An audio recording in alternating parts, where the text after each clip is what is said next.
আস্তে আস্তে হাতে কথা কর। নিজার 28শে ফেব্রুয়ারি আপনার দাশুরিয়া ভবানীপুরের যে দাদি এবং নাতি সংক্রান্তে একটা জঘন্য অপরাধ সংঘটিত হয়েছে এবং উভয়ে দুইজন ভিকটিম মারা গিয়েছে। সে সংক্রান্তে আমরা গতকাল আপনাদেরকে বলেছিলাম যে আমরা পরবর্তীতে আপনাদেরকে আবার আপডেট দেবো আর কি। এই ধারাবাহিকতায় আমরা আমাদের টিম তদন্ত সাপেক্ষে অনেকভাবে চেষ্টা করে মূল যে অপরাধী যে শরীফুল তাকে আমরা গ্রেপ্তার করতে সক্ষম হই এবং পরবর্তীতে আমরা জানতে পারি যে সে গত 27 তারিখে দিবাগত রাতে এই যখন ঘটনা ঘটে সে রাত 11টার দিকে তার এই ভিকটিমের বাসায় যায়, যার নাম ছিল সুফিয়া খাতুন, উনি তার আপন খালা।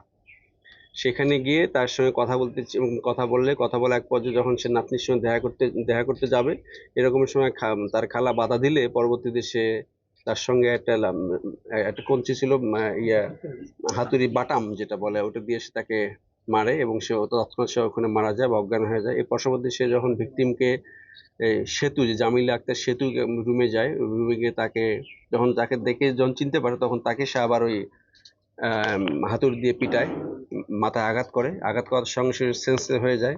এর পরবর্তীতে তাকে নিয়ে ঘর থেকে বের হয়ে ঘরের পিছনে একটা পুকুরের পাশ দিয়ে তাকে নিয়ে যায়। ওখানে যখন সে আবার চিল্লানো শুরু করে তখন আবার সে তার হাত থেকে হাতুড়ি দিয়ে তাকে আবার মাথায় আঘাত করে। এরকম করে পুকুরের কর্নারে চলে যায়, পুকুরের নিচে চলে যায়।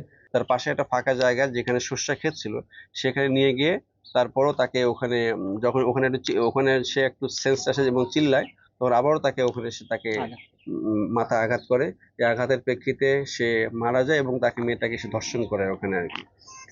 আমরা এই এই এই এই প্রেক্ষিতে এই যে একটা জঘন্য অপরাধ সংঘটিত হয়েছে এই সংক্রান্তে আমাদের টিম সকলের সহায়তায় এবং এটাকে আমরা ডিটেক্ট করি। পাশাপাশি শরীফুল সে এটাকে স্বীকার করে এবং তার পরবর্তী আপনারা দেখছেন যে আমরা ঘটনাস্থলে গিয়ে তার দেখানোর মতে তার ব্যবহৃত যেসব যন্ত্রপাতি জিনিস ব্যবহার করে তাকে আঘাত করে এবং পর্যায়ক্রমে যে victim Sufia Khatun 65 years old, পাশাপাশি তার নাতনি যে আছে জামিলা আক্তার সেতু, তার বয়স 15, সেও এই দুইটি জিনিসে এই আঘাতপ্রাপ্ত হয়ে মারা যায়। এই ভাই